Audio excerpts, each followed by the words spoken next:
Hey guys, welcome back to Clownfish TV. This is Kneon. I am here with Geeky Sparkles. Hello. And according to a survey, 70% of Gen Z can't sleep because they are worried about finances. Well, you know what? I'd say 70% of people in general can't sleep because they're worried about finances. I know, right? Gen Z most affected. The economy sucks. Gen Z most affected. Look, I get it. It's probably true, but it's not just Gen Z. No, a lot of people having a lot of financial problems right now. God knows I've laid awake at night, many nights, thinking about money issues, job issues, all of that. So, but Gen Z most affected because headline, right? So yeah, right. Yeah. We're gonna talk about this because it's making the rounds. Before we get into it any further, please subscribe for more pop culture news, views, and rants, guys. You'll get a woohoo if you do. Woohoo. Go out to news.clownfishtv.com and sign up for notifications when we drop new videos. We also have paywalled content, $5 a month gets you access to that. Thank you very much for the support.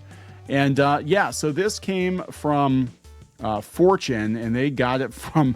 So get this. This article is making the rounds, right? The survey was done by a mattress company. So there's no bias there.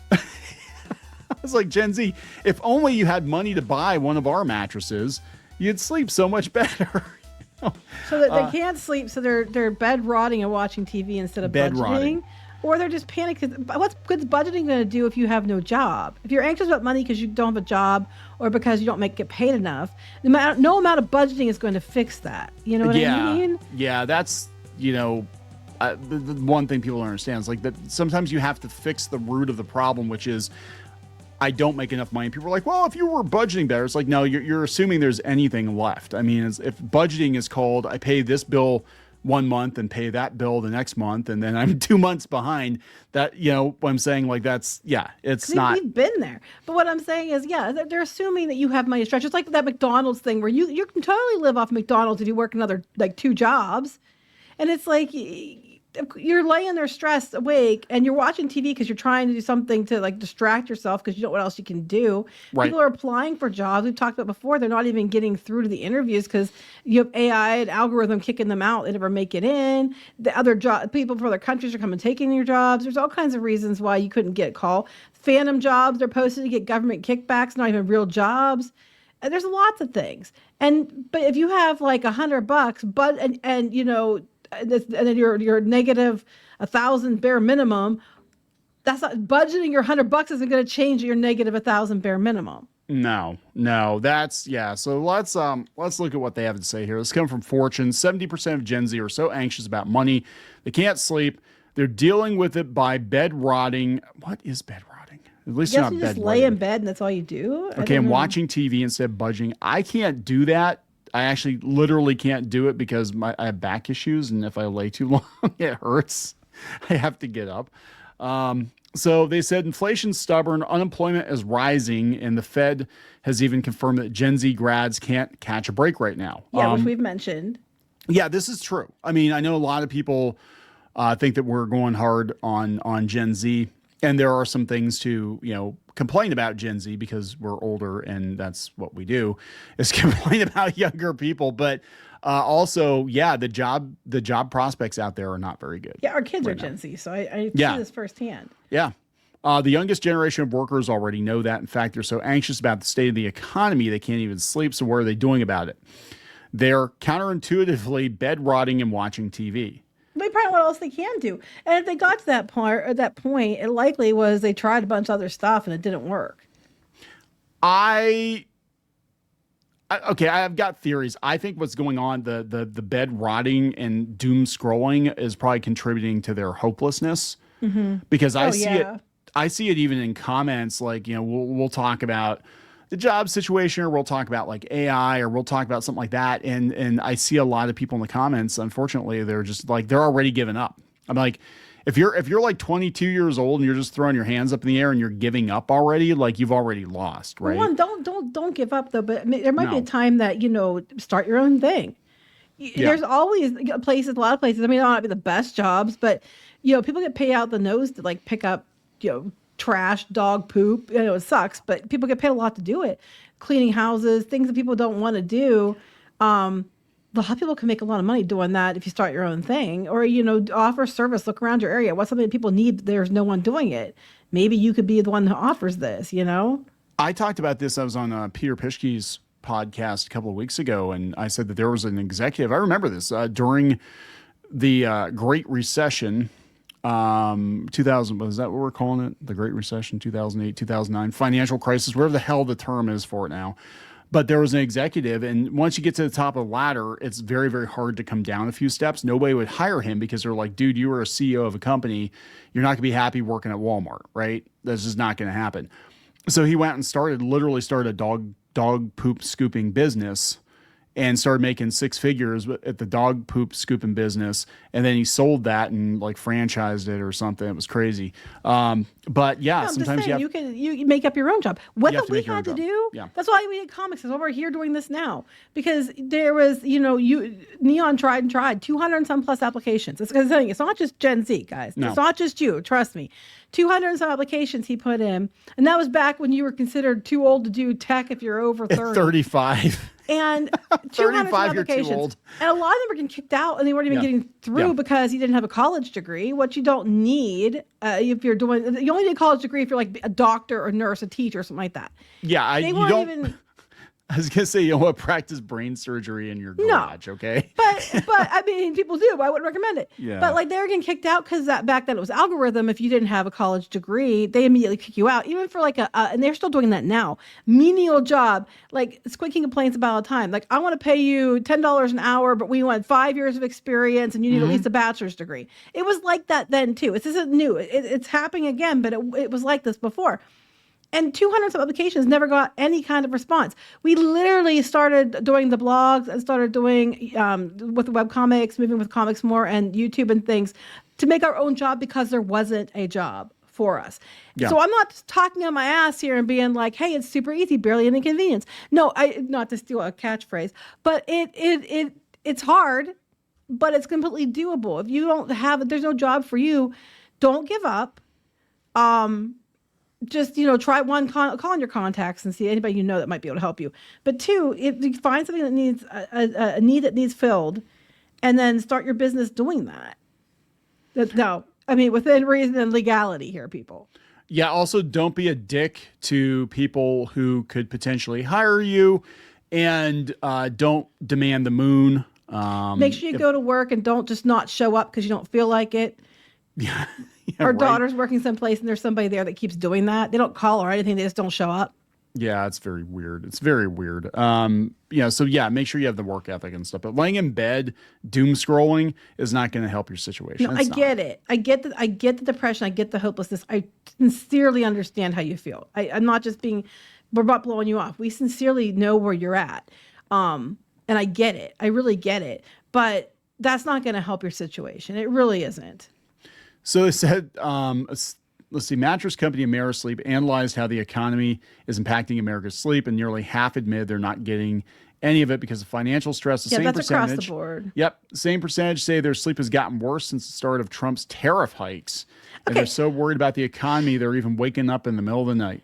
You know what's funny about the tariff hikes? They got delayed many times. And they're all afraid of tariffs because, why? Because the media keeps telling you, and I mean, I'm not saying it's not going to be a problem, but what I'm saying is you guys were all like really overly inflating this fear of this because of what the media kept telling you. And a lot of these companies, to be fair, went and raised their prices and blamed tariffs that weren't even in effect. And it's an excuse the companies are making to jack up prices and gouge you more and then get away with it. Because some of these places are made in America. And, tariffs. It's are you effing kidding me right now? Digital product, tariffs. Yeah, it's called bullshit. Yeah. Is a tariff increase going to be a problem? Yes. Is it going to raise things somewhat? Yes. Is it the sole cause for what's going on and why the prices are being raised to the ridiculous rates are being raised now? No, it's an excuse and a smokescreen for companies to get away with it. It's like when Hurricane Katrina hit, the gas prices went through the roof because a lot of the gas refineries were down there. And then after it was turned back on and there was no problem, those prices stayed the same and didn't come back down. They argued they were doing it temporarily. And when they got away with it and got record profits, it stayed that way. Yes. Because a lot of the politicians have their hands in everybody's tills, and it behooves them to keep the prices high. So are the tariffs a problem? Yeah. But to be fair, we were tariffed all the time for other countries anyway. That is true. Yeah, it just hit a lot of people very quickly, and especially like in tabletop and toys and that kind of thing. It's a lot. I think it's a lot of companies taking it, not all, but I think a lot of it's companies trying to take advantage to raise their profits. Oh yeah, absolutely. It's absolute shit. So they said, yeah, rather than turning to practical measures like budgeting or building an emergency fund, many are opting for passive comfort through screens. You can't build an emergency fund if you don't have the money to begin with. Yeah, bed. Gen Z report doom scrolling social media, a habit more likely to feed their worries than fix them, or staring at the TV. 1 in 3 admit to bed rotting, staying in bed for hours on end to cope. That's not going to help. I mean, I get that. I get it. Like, sometimes you don't want to hear that. Sometimes you're just like, I just want to eat a pint of ice cream and go there's to bed. Nothing wrong with doing it once in a while. If that makes if that gets you motivated more, but if that gives you a rest to make you feel better, you can do that. But don't make it a life, like a life choice every day. Yeah, and they basically said stay off your phone right before bed. I think that is like 90% of our problem in this world, just in general, and it doesn't matter which generation you are. The fact that we're constantly online, we're constantly connected. Even when you leave work follows you home now. It used to be that you'd go to work, you'd knock off at 5 o'clock, and then they really had no way to get a hold of you unless they called you to come in or something. And I remember, like, when I first started working, quote unquote, real jobs, and I was working at a newspaper and stuff, like, they very seldom, they call me if they need me to come in early or something like that. But I can only imagine now if everybody was on a group chat or something that they'd be like constantly back and forth. So you're still basically working. And that happened for the one tech company I worked for, where everybody was, constantly emailing each other, and you're basically just connected to work even when there's you're no home. Boundaries. There's no boundaries. Yeah. But like, even people like, I get it. Because if you're just laying there though, and you're just looking at the news, and I really blame Hollywood and the media and stuff for a lot of the problems in America right now. And if you're glued to social media, they've already said before they were deliberately posting things to get you upset so you'd interact. Yeah. Because they would do that because they want more interaction. It's probably not the best for you to do. But to be fair, they're like, you're not budgeting and you're not making an emergency fund. If you have no money, you don't have enough money to survive, and the cost of everything is going up, and you don't have any money, how the fuck do you think you're going to make you're going to budget any better, or you're going to have an emergency fund? That's what I don't understand, because I've been there. And that's why and this makes me mad that that's what they're telling people. Because this, again, is not Gen Z. This is across the board. Everybody's facing this right now. The price hikes impact everyone. I'm just like, they tell you that shit. And it's like, it always made me mad. Because when you have nothing, how are you supposed to save money? And they keep you there. It benefits you, because when you are already down, that's when they get bounce check fees. Yes. That's when they get all higher interest loans. Right. And when they can get you on, for you owe utilities, but then there's going to be a fee with that because you're on a payment plan. Yep. And that's how they literally profit off of keeping you poor. Yeah, it's one thing I learned, when I did get laid off, was like, oh my God, they want you to be poor. Like, there are lots of options and help and whatever available when you're poor, but it comes at a cost, and they want you to be poor. They want you to, bounce your checking account. They want you to, like you said, get into the payment plans. They want you to take out payday loans. Banks will stack it against you. Like, you'll have a check coming out. People don't use checks so much now, but you'd have like a charge coming out. And it was like they would deliberately, even if you made like 5 small charges first, and then you made a big charge later, they would rearrange the charges in order to make sure they stacked them in such a way that you would bounce as many times as possible. We have it happen with us. I know. That's what I'm saying. I mean, I'm talking about this because from a place of experience, like I feel where you're coming from, but it is not just Gen Z. It is across the board. I can promise you this. Yeah, and I remember thinking like, oh yeah, we'll have a $30, $40 bounce check fee. It's not a big deal. And then we went, the one time it was like, oh my God, our account's like, negative 300. Yeah, they rearranged. And we're talking like days in between. Yeah, yep. And they rearranged. And we knew the one charge, it was like a day till the money got put in. So we knew it would be like, it would be fine. They deliberately restacked everything to bounce every single. Now, we got some of them reversed because we complained and threatened to turn them in. Well, that particular bank got in trouble for that. I remember reading about it. I mean, this is like 20 years ago, but that particular bank got in trouble for doing just that they were reorganizing the charges to when you're under $100 or whatever in your account to make sure everything bounced. So they do that. Yeah, they prey on poor people, and it's hard. It's hard to get up. I mean, I kept telling people before, everybody's like, "Hey, pull yourself up by your bootstraps." I'm like, well, I can't afford a pair of boots. Yeah. How are you supposed to do that? Yeah, so I mean, we get it. We're not just saying this to like dismiss people. Like, we totally understand. We've been there. Yeah. But they can't just like, you need to budget better so you can buy mattresses. It's like, no. So you need to buy our $2,000 mattress so you can sleep. Hey, if you got better. these people bed rotting, why don't you just hire them to test your mattresses so they know which mattress is the best one for Gen Z who like to do bed rotting? At least then somebody has a job. Yeah, right. I'm waiting for people to feel like, well, Gen Z likes this bed for OnlyFans. Well, I'm just saying, I'm like, they're not. This isn't really solving anything. You're not giving people a solution. You're just saying, hey, people are staying awake because they don't worry about money. And again, like I said, the tariffs and all that, the price hikes. It's everyone. People are. A lot of elderly. Do I pay my bill or buy food or do I get my medicine? Yes. That happens with people dying because they tried to stretch out their diabetes medicine or insulins and different things, and they die because they don't have it. And it shouldn't be happening in a country like America, but here we are. Because it benefits the rich to keep you that way. Yes, and that's not even a political thing. It's the tale's old time, right? Right. So this is kind of somewhat related. We talked about it before. The Gen Z thing. Newsweek has Americans are using paid time off to sleep, not for vacation. What's time off? Yeah, right. When you're everybody like it's so weird. It's like, hey, I would love to be self-employed. I'd have all kinds of freedom. I'm like, bitch, you have no idea. Like we do a lot of different things. There ain't no freedom. You're basically in a prison of your own making, right? But you know what? At least. I guess we tell people to do their own thing. At least then you usually, not always, if you can find something that works, you aren't having to worry as much about other things. But there's other things. For every problem you solve, there's 3 more problems that arise. Yeah. But taking time, you should pay time off to sleep. Hey, real. I would do it if I had a day off. That's what my preference would be, to sleep all day. I think we've done that. Well, actually, we had when we used to do the Disney blog thing, and we were. Well, you still do a Disney blog, but we used to travel to Florida all the time. Like we were down there all the time.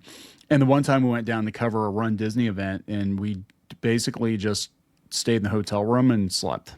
Yeah, we did what we had to do, and then we slept the rest of the time. Because we're getting paid to sleep. So it's like, you know what? Let's just sleep. We never sleep. We don't get enough rest, and we would do it. So that's real too. I mean, I get it. If you have time off, take a sick day or take a day off, and I'm taking 3 vacation days and then staycationing in my bedroom. Yeah, I mean, just in general, we as a society, we don't get enough sleep because, again, I think a lot of it is we're always online. Our jobs are always there. It's not like back in the day, well, I'm going to go, do the farmer thing, and then, sundown, we eat dinner and go to bed for 12 hours or whatever until we get up. No, it wouldn't be 12 hours, but yeah. But we don't. And I think it's just there's a lot of temptation there. People are like, oh, okay, well, instead of sleeping, I could play video games. I could watch a movie. I could, text somebody. I could do this. I could do that. I could doom scroll. If you are doom scrolling and stuff and you find that it's making you more and more upset, then my recommendation is find out what places especially that are causing you the most stress and deliberately avoid them. Blue Sky. Or just Reddit. Limit your time significantly. If you find yourself, because we've all been there, I do this all the time. I just make myself stop. You go look up one thing, and next thing you know, it's 5 hours later, and you just watch, another video about a dog, chasing his tail or something stupid, because you just get sucked in. And that's what they want. Yeah, it's engagement, and they know that, and they design social media especially to be the most addictive and engaging as it can be. But then what happens is then you get depressed because you spend a bunch of your time on nothing. Right. And they make can't get money, that time back. And you can't get that time back.